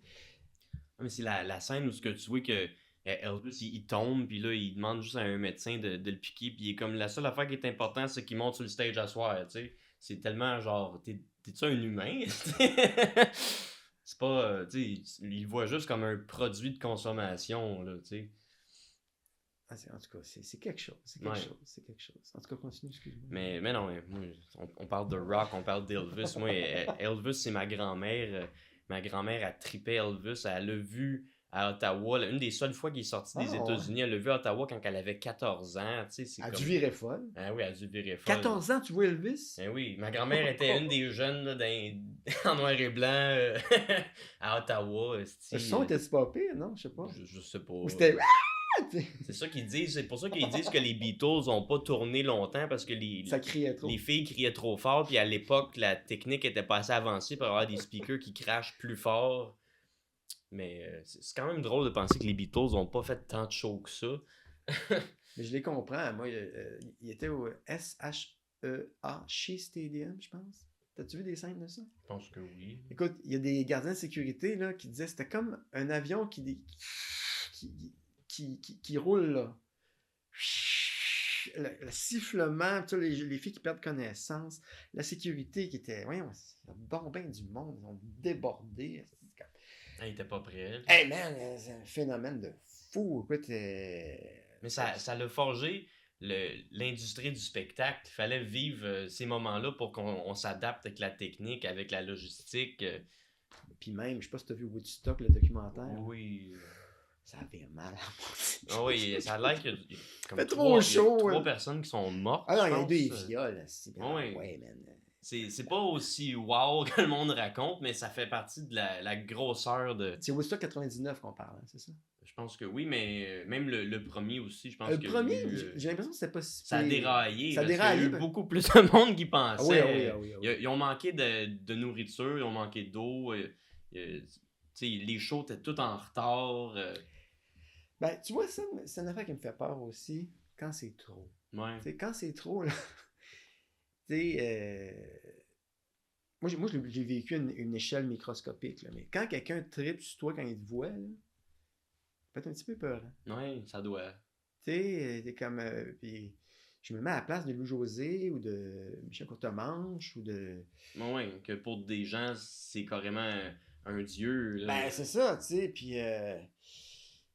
C'est Louis-José qui racontait à un moment donné qu'il a fait un show, puis. Là, il se retrouve aux toilettes avec un gars, puis là, le gars, il capote sur lui, puis tout ça, puis il avait l'air un peu menaçant. J'ai hâte de sortir de la salle de bain, là, c'est comme... tu sais, parce que tu sais pas les gens comment ils sont. Ouais. Une fois, j'avais fait Mario Rock à Québec avec Martin Perizzolo dans les débuts du gros show. Puis, j'étais stand-by backstage, puis il y a un gars que je ne connais pas qui m'a sacré une claque ses fesses. Oh, ouais. Mais une claque, là, vraiment, écoute, je suis pas capable de faire un exemple, mais en même temps, vraiment, là j'étais comme... C'est déstabilisant. Écoute, je suis resté bouche bée, j'ai même pas dit, hey, qu'est-ce que tu fais là, ou... Je suis resté... Puis, 1, pourquoi? 2, aïe aïe. 3, si t'as une minute, j'embarque, là, tu sais, c'est quand... Là, je computais tout ça, même. Puis là, après ça, ils m'ont demandé à Sherbrooke, ils m'ont dit, hey, on a envie que tu fasses Mario Rock dans un bar, là. Puis tu vas juste être là, puis jammer, puis tu sais, bon, parler un peu de temps en temps au micro, tout ça. Ah ouais, ok. Puis là, ils me payaient bien, puis tout, tu sais. Fait que là, je demandais à un de mes amis, il dit, peux-tu être mon bodyguard? Tu sais, au cas que quelqu'un s'y vient fou, tu sais, un gars chaud des fois, ou une fille chaude, ou whatever, tu sais. Fait finalement, c'est ça, le gars était là, puis il dansait. Mais tu sais, il s'est rien passé, tu sais. La seule affaire weird qui est arrivée, c'est que j'ai signé une paire de seins. Ça, c'était Ok. quand même le fun. Ça, c'est le fun. C'est ça, c'est le fun. mais tu sais, j'étais content d'avoir quelqu'un, c'est niaiseux. Mais tu sais, ça peut dérailler. Tu sais, puis Ah non, mais c'est même on a important. joué C'est important de se sentir en sécurité. Mario Rock Band, on avait joué, c'était à Drummondville ou à Sherbrooke, en tout cas. Puis il y a un gars qui délirait tout le long. Montre-moi ton chef! Non! Puis là, je veux le poigner, ton chef! Puis là, j'étais comme. Oh boy. Puis là, à un moment donné, moi, j'essaie de faire mes tunes, de me concentrer, de faire mes affaires. Là, après ça, il y a un gars qui vient, hey, il veut vraiment te voir, le gars. Moi, j'étais comme shaker, je disais, vas-tu me sauter dessus, whatever, tu sais. Là, il était bien fin, là, tu sais. Mais tu sais, c'est comme. C'est ça, c'est les débordements, puis là, tu sais pas à quoi t'attendre, tu sais. Puis moi, c'est sûr que l'imagination s'envole, là. À un moment donné, tu sais, qu'est-ce qui m'arrive, tu sais. En tout cas, bref. Ça, c'est ton histoire d'horreur du rock. Quelle autre histoire d'horreur? J'ai pas tant d'histoires d'horreur de rock que j'ai vécu en tant que tel. Ah, une fois, j'avais oublié ma perruque de Mario Rock. Je faisais un show dans le coin de Bella, il me semble. Je fouille dans mes costumes. J'ai pas ma perruque. Là, j'avais un béret rouge. Là, je mets ça, j'avais tout le reste. Moi, j'oublie mes cheveux à la maison. Je continue mon affaire. Mais tu sais, j'étais comme, oh man, qu'est-ce que j'ai fait là? En tout cas, mais j'ai rien vécu de majeur tant que ça, il n'y a pas eu de. Mais tant mieux. Ah, tant mieux, certain, tant mieux, certain. C'est pas une mauvaise chose. Moi, je suis tellement check-in. Écoute, moi, moi, tous les commentaires sur les réseaux, là, écoute, il y a une fois que quelqu'un m'avait écrit « Ouais, c'est moyen » ou je sais pas trop. Puis là, un cœur m'a débattu. Ah non, tu sais, quelqu'un qui trouve Ah, mais ça. il faut tellement s'en ici. Je le sais Tu bien. veux pas plaire à tout le monde. Je le sais bien. Tant mieux si ça choque du monde. Tu sais, je me mets à la place des Richard Martineau et Guy Nantel Ah, ouais. et Martin Petit. Tu sais, je me dis, eux autres là, qui reçoivent de la boîte, là. Oh man. Tu sais, c'est peut-être. On en reçoit toutes. Là. Même moi, il y en a qui ont Ah déjà ouais? écrit sur mes vidéos. Quand je faisais des vidéos pendant la pandémie, il y a beaucoup de monde qui aimait ça. Mais il y en a. Ils me disaient, tu devrais lâcher l'humour. Tu sais, Ah ouais? des affaires vraiment méchantes. Puis ça m'affectait. Puis à un moment donné, j'ai juste fait comme ben. M'en calisse, là. Il y a plus de monde qui aime ça que de monde qui aime pas ça. Là, fait que, C'est sûr puis, je veux pas plaire à tout le monde. J'ai pas un style pour ça. Là, fait C'est que- sûr qu'il y a ça. Puis ce que je trouve vraiment poche aussi, c'est que des fois, je sais pas si tu as vu l'émission qui s'appelait Ces gars-là avec. Oui. C'était très bon, ça. Avec Sugar Sammy puis Simon Olivier fait tout. Puis là, il y a un gars qui écœure Simon Olivier, je sais pas si tu te rappelles. Il se fait écœurer sur Internet. Ça me semble que oui. Puis là, il dit, toi là. Puis là, il check le char qui est stationné sur la photo. Tu sais, puis il se rend compte que c'est un enfant de 7 ans. Ça m'a tellement marqué. Là. Ça se peut que ce soit un enfant de 7 ans qui t'écœure, qui est chez eux, qui fout rien, qui. Tu sais, puis là, toi, tu travailles, tu te forces de faire des shows, en tout cas. Ah oui, les autres, ils font juste détruire ta confiance. Ben oui, tu sais, C'est juste même pas gratis. constructif. Ah, tu sais. gratis. Tu sais, là, en tout cas. Ouais, c'est ça. Tu sais, si ça arrive, ça veut dire que ça se promène, puis le monde parle de toi. Fait que, tu sais, moi, il y avait un. Tu sais, il y avait un number que j'avais écrit, j'avais fait une vidéo humoristique que je roastais mon grand-père mort.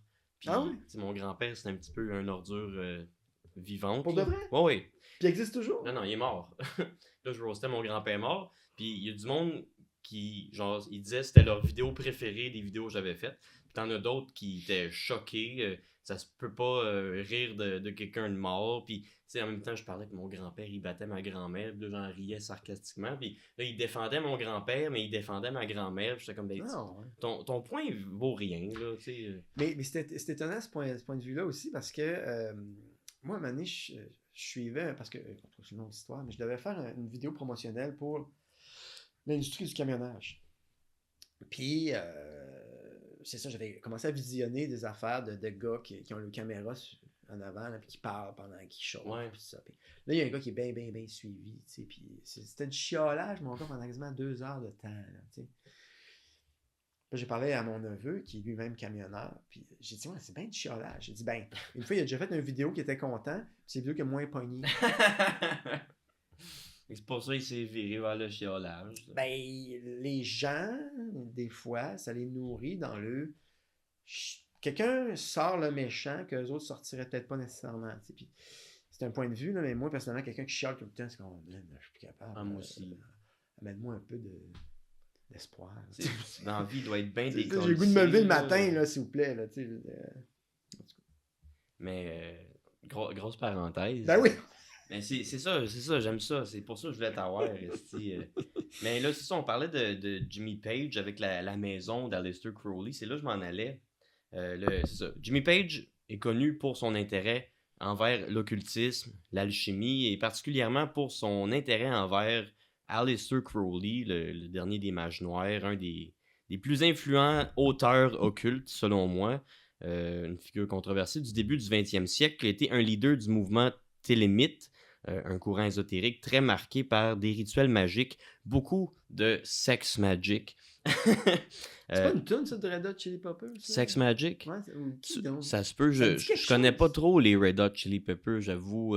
C'est pas un des groupes que j'ai beaucoup écouté. Ben, l'album, là, Suck My Kiss, puis tout ça, là, des bouts à l'envers, tout ça, puis je pense que t'aimerais ça. Ben, là-dessus, il y a le fameux Give It Away, là, Ouais. qu'on entend. Mais oui, c'est mon genre de musique. C'est juste qu'il y en a tellement qu'on peut pas tout découvrir, Non, mais je sais au bien. moins la vie est longue. Puis on peut. Tu sais, des fois, je découvre un groupe des années 70 que j'avais jamais entendu parler. Ah, il y en tu a, moi sais. aussi, écoute, puis pourtant, j'en écoute beaucoup. C'est ça qui est le fun. Même affaire avec les films d'horreur. Tu sais, moi, j'aime l'horreur de toute époque confondue. Puis des fois, je trouve un vieux film tu sais, des années 70 que j'avais jamais entendu. Que finalement, je suis comme Chris, une belle petite pépite d'or. Oh oui, il y en a. Je sais pas si t'as vu le film qui s'appelle The Others, Les Autres. The Others avec Nicole Kidman. Ouais, Je l'ai pas vu, Ça a mais l'air je n'ai que c'est beaucoup bon. entendu Ça a l'air que c'est parler. bon. Ouais. Je veux le voir, en tout cas. Mais ça, c'est sur ma liste. Mais c'est ça. Euh, Page. Jimmy Page, il a acheté l'ancienne maison d'Aleister Crowley, qu'on surnomme la Boleskine House, située en Écosse. Une demeure qui avait la réputation d'être hantée et qui faisait l'objet de nombreuses rumeurs sur des pratiques occultes. Le lien de Page avec Crowley a alimenté la rumeur selon laquelle Led Zeppelin, notamment à travers l'album Led Zeppelin 4, aurait cherché à canaliser des énergies occultes et même à provoquer des phénomènes surnaturels au travers la musique. Là, ça a l'air que pendant l'enregistrement de Led Zeppelin 4, il est arrivé des événements étranges qui ont été rapportés. Des membres du groupe ainsi que des techniciens ont affirmé avoir vécu des phénomènes inexpliqués comme des bruits étranges, des équipements qui se sont arrêtés mystérieusement sans explication, des phénomènes électriques qui échappaient à toute explication logique. Certains ont même insinué que ces incidents étaient le résultat de forces surnaturelles dues aux pratiques occultes du groupe. L'une des légendes les plus persistantes est que l'album aurait été béni ou envoûté. Béni, je suis pas trop sûr, avec tous les malheurs qui est arrivé après, attirant des esprits ou des entités mystiques. Des histoires de malédiction ont également surgi, notamment en raison du fait que certains membres du groupe ont connu des événements dramatiques après la sortie de l'album, comme la mort de plusieurs proches et collaborateurs. La malédiction, la fin tragique de l'entourage du groupe, la légende s'est répandue autour de Led Zeppelin 4 est celle d'une malédiction qui a frappé le groupe après la sortie. La rumeur veut qu'après l'enregistrement, plusieurs tragédies ont frappé l'entourage du groupe, en particulier l'accident de voiture de Robert Plant en 1975, le chanteur au volant d'une voiture de location durant ses vacances avec sa femme et ses enfants.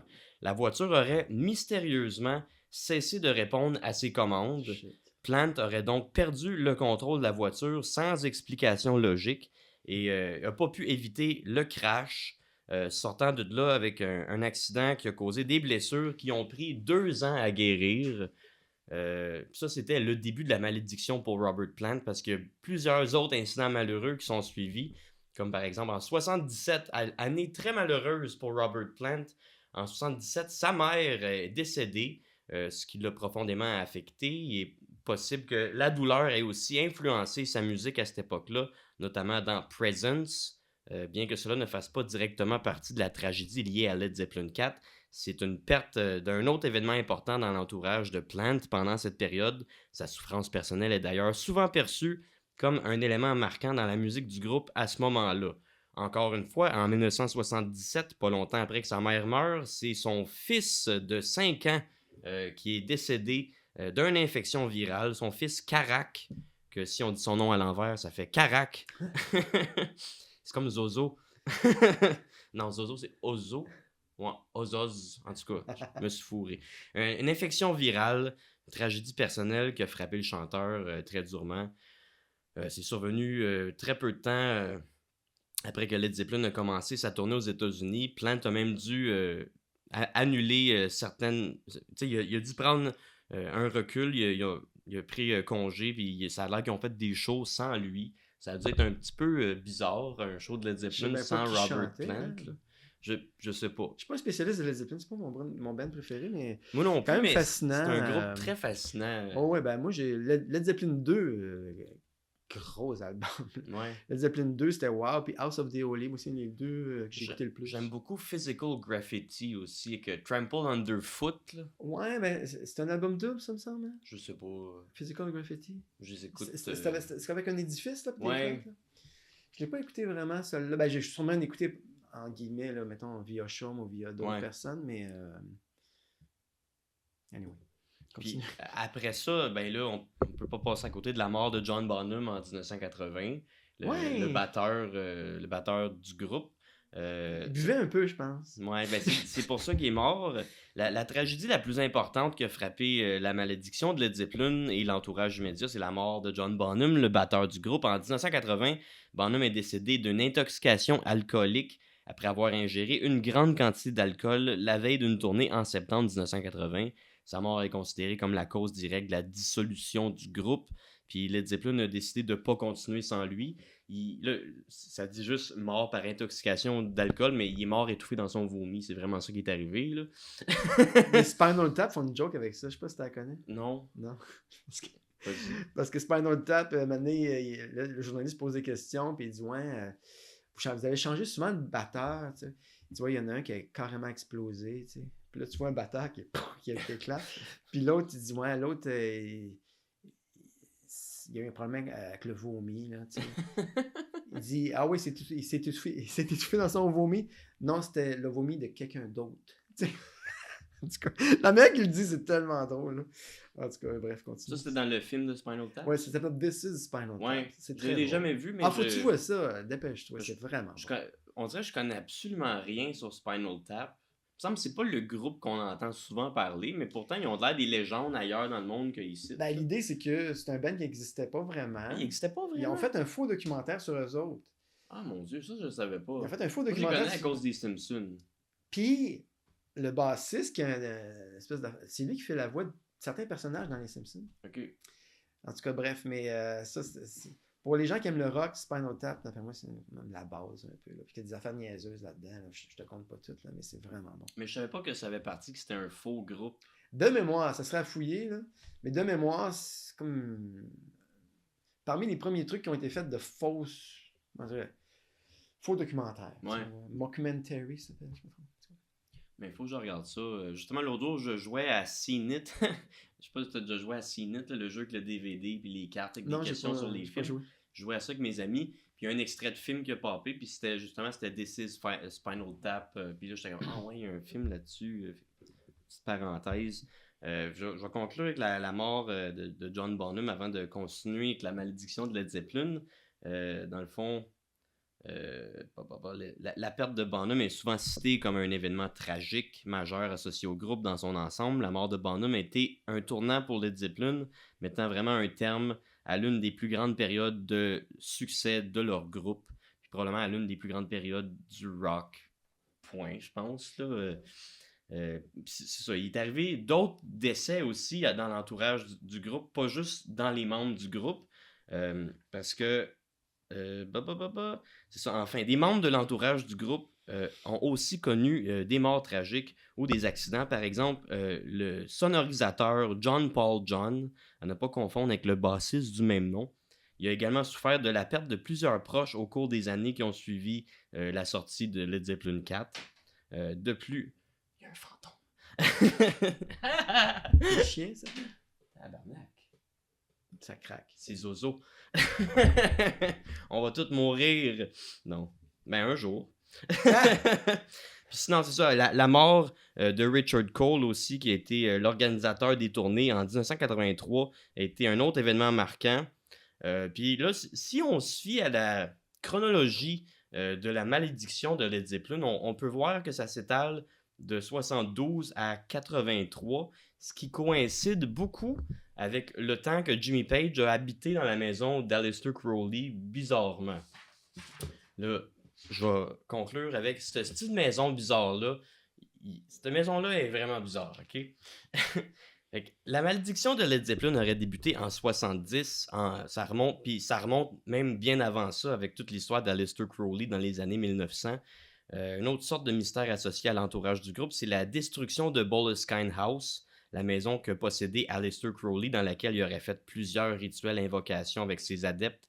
Crowley a habité Boleskine House, une grande propriété située sur la rive du Loch Ness en Écosse. Il habitait là de 1899 à 1913. Les habitants le surnommaient même, le fameux mage noir, comme étant le deuxième monstre du Loch Ness. Pendant cette période-là, Crowley a mené des expériences occultes, des rituels mystiques dans cette maison-là. C'est là qu'il est impliqué dans ses plus gros travaux d'occultisme les plus controversés, notamment des pratiques liées à la magie et aux invocations spirituelles. La maison est devenue célèbre en raison des associations avec Crowley et de son implication dans des pratiques ésotériques, mais aussi à cause des rumeurs qui disent qu'il aurait cherché à manipuler des forces dans la maison, des forces surnaturelles dans des endroits reculés, parce que la maison était vraiment isolée, reculée, la meilleure place pour faire de l'introspection, puis faire une quête spirituelle. Il virait fou aussi. Virer fou aussi. Puis Crowley... Quand t'es trop isolé, mané, c'est comme... Oh. Petite parenthèse, Crowley, dans sa maison, ça a l'air qu'il chiait par terre. Mais oui. Puis il laissait ça là, parce qu'il considérait qu'il représentait les dieux, puis que ses excréments étaient sacrés, fait que c'était des cadeaux pour ses adeptes. Oui. Fait que c'était le premier Gigi Allen, dans le fond. Ça, je dis, c'était une rockstar avant le rock. C'est ça, Crowley a choisi Boleskine House en raison de l'isolement, pensant que c'était un environnement propice à l'introspection, la solitude, devenir fou, lui permettre de se concentrer sur ses travaux mystiques, chier à terre sans se faire dire que c'est pas correct. Toutefois, des histoires autour de la maison parlent de phénomènes étranges et d'activités paranormales liées à sa présence, renforçant la réputation de lieu maudit chargé spirituellement. Fait que Page a acheté la maison en 70. Il aurait vécu de nombreux moments perturbants et mystérieux dans cette maison-là qui étaient liés à ses croyances occultes. L'aura mystique entourant la maison alimentait les rumeurs de malédictions associées à Led Zeppelin. Jimmy Page a habité la maison de 70 à 82. Puis il a resté propriétaire de la maison longtemps encore après. Puis, comme je dis, la malédiction avait l'air de sévir environ de 72 à 83, ce qui concorde un petit peu avec le temps qu'il a habité là. Puis il y a peut-être même lui-même qui a l'air très intéressé vers les sciences occultes, a peut-être lui-même fait des rituels dans cette maison-là. Mais c'est drôle parce que m'est venu un flash par rapport à Stairway to Heaven. Il y avait des gens qui disaient que c'était un accord de guitare de d'autres personnes, puis qu'il avait copié ça. Il y a même eu un procès, il me semble. Ah ouais, ça, j'ai pas entendu ça. Puis j'ai entendu l'affaire de Queen Vanilla Ice. Là, puis Jimmy Page, apparemment qu'il copiait beaucoup des tunes de bluesmen américains. OK. Copiait, puis il changeait un peu, là, mais... Il y en a beaucoup qui ont fait ça. Les Beatles aussi ont été beaucoup accusés de modifier des tunes qui c'est existaient. lequel, donc? Elvis, il reprenait juste des tunes de chanteurs moins connus aussi. On dirait que c'était une méthode de travail à l'époque, là. C'est pour ça que c'était pas mal vu, mais aujourd'hui, on dirait qu'on voit ça d'une autre façon. Mais tu sais, on peut dire ce qu'on veut des Beatles, mais les Beatles, c'était quand même... ça a été un des premiers groupes à écrire leurs propres paroles, je pense, là, même s'ils copiaient de la musique. Là. Non, c'est ça, les Beatles, ils ont fait avancer la musique, c'est sûr. Ils ont révolutionné le monde, moi, je pense, les Beatles. Là, c'est ça, la maison. La maison.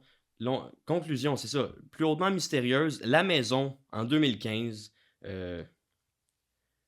Conclusion des plus hautement mystérieuses pour cette maison. C'est en 2015 que la maison, lointaine, isolée et inhabitée, a disparu dans un incendie inexplicable, apportant tous les secrets du passé avec elle dans ses cendres. Maison vraiment bizarre. Ça conclut mon gros chapitre sur Led Zeppelin. C'était l'affaire que j'avais le plus à dire, mais j'ai des notes, je pourrais parler encore et encore.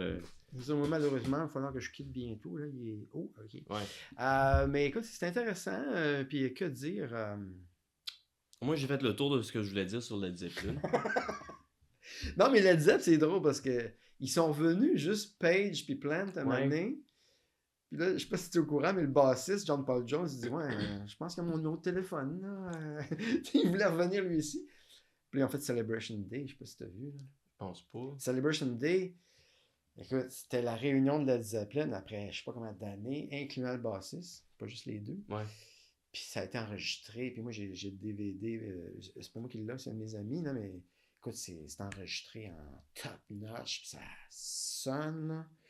Puis le batteur, sauf erreur, c'est-tu le fils de John Bonham ou le fils de Kate Moon? Je pense que c'est le fils de. De Bonham. Ce serait vérifié. Il me semble que j'avais entendu ça.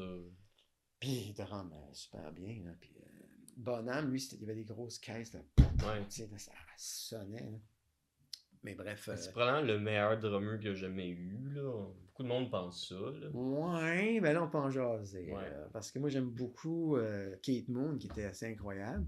The Who. The Who. Sinon, j'ai vu, moi, de mes yeux, Terry Bozzio. Tout un drummer. Que je suis sorti de. C'était. En tout cas, je peux pas expliquer ça longtemps, mais il y a un band qui s'appelait UK. Un band des années 80, puis ils drumaient pour eux autres. Puis j'ai vu le show Jésus, c'est une petite salle, là. Puis mon petit que c'était bon. Je suis sorti de là, je te dis, j'étais craqué de même. C'est un des meilleurs drummers que j'ai vu de ma vie, là, tu sais, là. Mais il y en a des bons. Ah, écoute. Mais on dirait qu'ils ont tous été inspirés par John Bonham. Peut-être, oui. C'est un idole de beaucoup de drummers. C'est sûr, mais qui a eu avant John Bonham? Même, tu vois, Ringo Starr, sous-estimé, mais c'est un bon drummer, tu sais. Mais, il est-tu si un bon drummer que ça? Ben, il ça, on pourra jaser longtemps. Il joue pas rien de compliqué. Je sais bien, mais moi, j'avais vu une vidéo, justement, qui parlait de ça, puis qui disait, mettons, je drumme comme Ringo Starr, puis là, tu sais, bon, il faisait tu sais, ce qu'il... Puis il dit, mettons, j'en mets plus. Fait que là, il faisait jouer une tune, puis là, il en mettait, il faisait des passes, tu sais. Puis il dit, tu sais, des fois, le drum, c'est, on appuie la patente, tu sais, on suit la patente. C'est comme la locomotive de base, tu sais. Fait que c'est sûr qu'il y en a qui te font des passes de fou, puis des quadruples, le bass drum, puis tout ça, qui est correct, tu sais, mais moi, des fois, ils me disent, on a besoin de tout ça. Ça dépend pour quel style de musique, évidemment. Si c'est comme du speed metal ou des affaires de même, je comprends, tu veux que ça cogne. Mais autrement, tu sais, c'est toujours relatif, là, tu sais. Oui, Rush, grand drummer, là, tu sais, pas si d'accord, là, mais... Mais j'ai jamais été un gros fan de Rush, mais Non. j'aime la musique, mais on dirait que je trouve la voix fit pas avec la musique, mais ça c'est mon opinion, parce qu'il y a beaucoup de monde qui adore Rush. Il y a des disciples de Rush, fais attention. Il y C'est en ça. a que c'est comme, touche pas à Rush.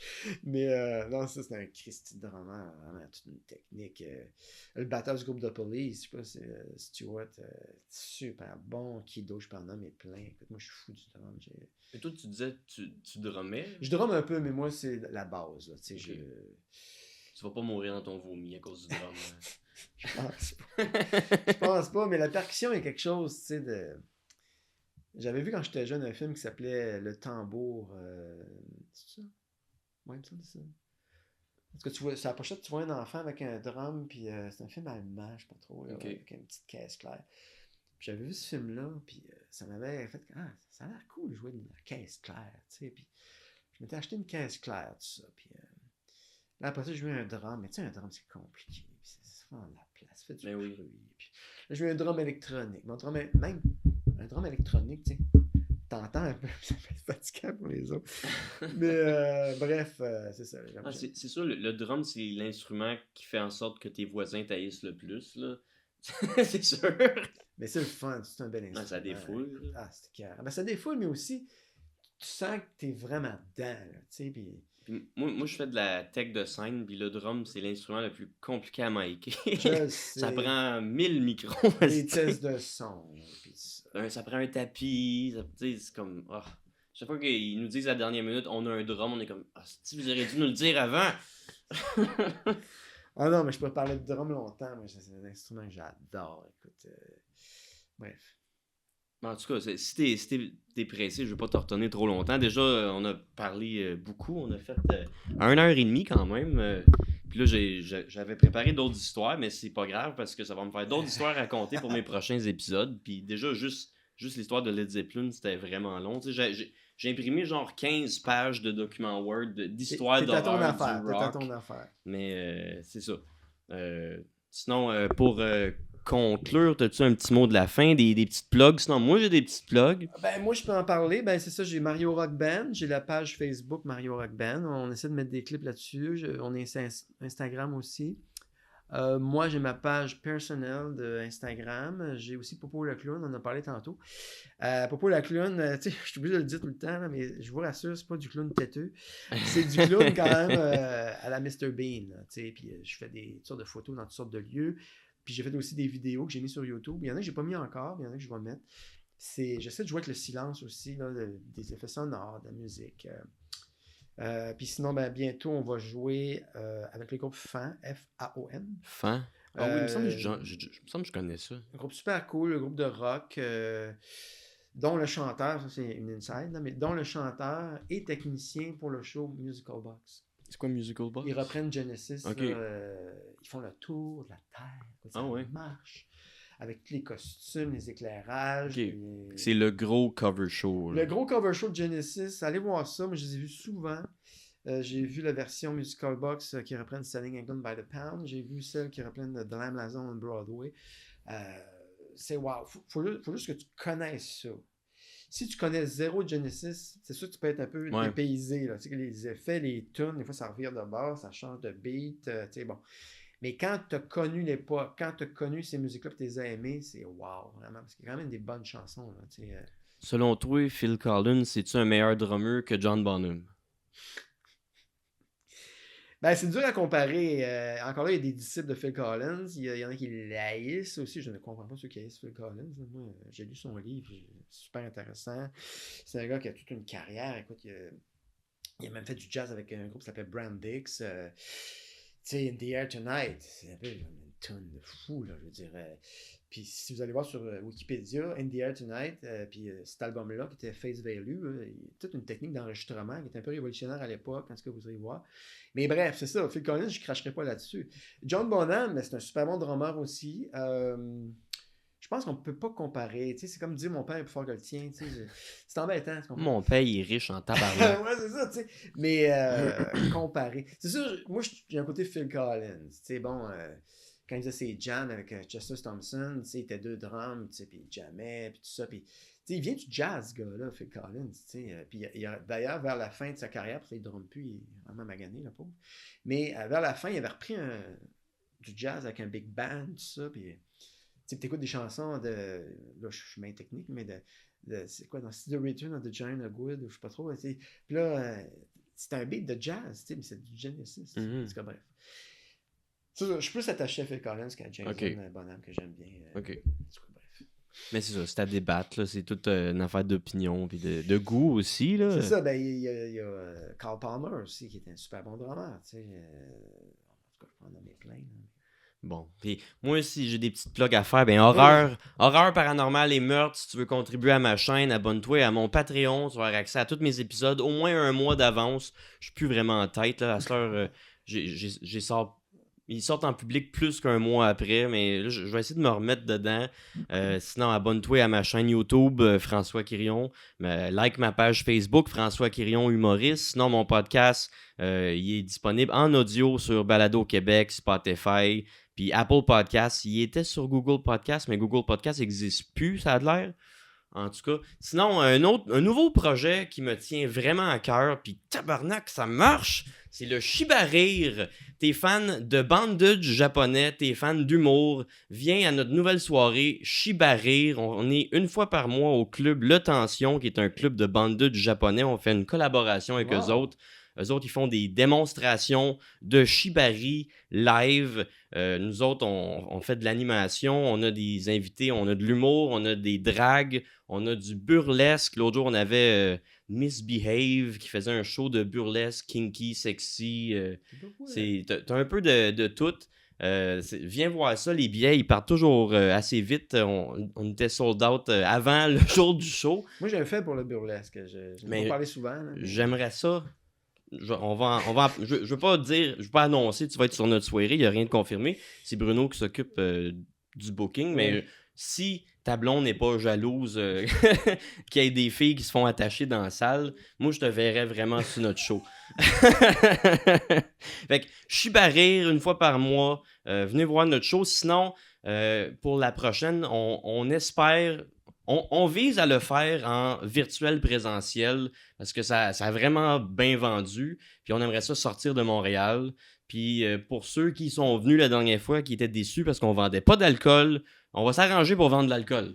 Ben, en fait, moi, ce que je trouve intéressant dans ça, je ne l'ai pas vu, mais tu sais, enfin, il se passe de quoi? On sort, on est diverti, Ouais. on a plein la vue. Moi, je ne l'ai pas vu, mais je suis sûr que c'est super bon. Je vais te montrer les photos. C'est ça. Tu sais, fait que ça fait du bien là, de sortir de la maison, il me semble. Je sais pas, là. Mais... Ouais. Puis moi, je suis.